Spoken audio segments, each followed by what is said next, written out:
ছিলেন আর অন্যান্য অনেক নেতারা কারাগারে সবার সঙ্গে দেখা সাক্ষাৎ কোলাকুলি একে অপরকে জড়িয়ে ধরে কান্না সিজদায় পড়ে কান্না আল্লাহর কাছে শুকরিয়ার অন্ত নেই কারাগারের বন্দী জীবনে যা মানে না মানুষ যা কল্পনা করতে পারেনি সেই দৃশ্য আমরা দেখেছি। আমি কথাগুলো কেন বলছি, কি নিয়ামত আমরা পেয়েছি, এর শুকরিয়া আদায় করা লাগবে না?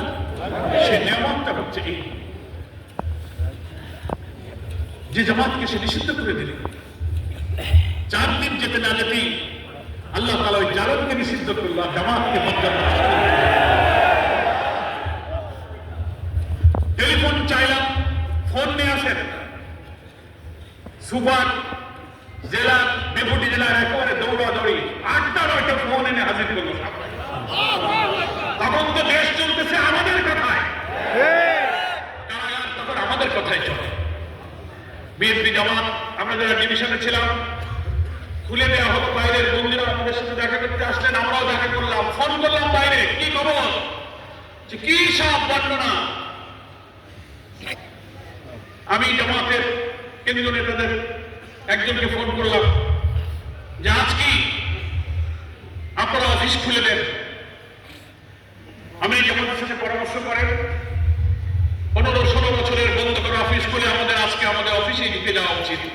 ওনারা আমাকে ফোন করে বললেন ইতিমধ্যেই আমাদের জামাত সিদ্ধান্ত নিয়েছেন উনি বঙ্গভবন থেকে আসবেন, আজকেই রাতে এই অফিসেই আমাদের নির্বাহী পরিষদের বৈঠক।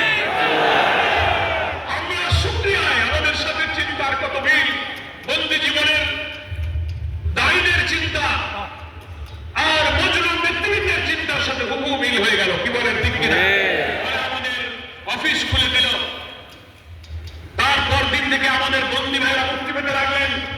গুম হয়ে যাওয়া ব্রিগেডিয়ার আজমি, ব্যারিস্টার আরমানকে আমরা হারানো, মালিককে ফিরে পেলাম। অফিসগুলো খুলে গেল।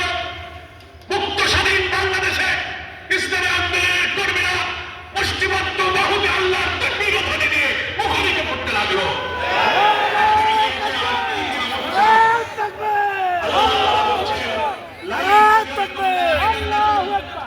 তোমরা যদি এই নিয়ামতের শুকর বেশি করে আদায় করতে পারো, আমি নিয়ামত আরো বাড়িয়ে দিই। যিনি এতটুকু নিয়ামত দিতে পারেন যে ব্যাপারে জাতি হতাশ হয়ে গেল, মরা ছাড়া মুক্তি হবে না, আল্লাহ তাআলা একদিনের মধ্যে নিয়ামতের অবারিত ঢালি আমাদের মধ্যে ছড়িয়ে দিলেন। এখন আমি যে কথায় যাচ্ছিলাম সেখানেই ফিরে যাই। শুকরিয়া মানে শুধু আলহামদুলিল্লাহ না, এত রক্তের দায়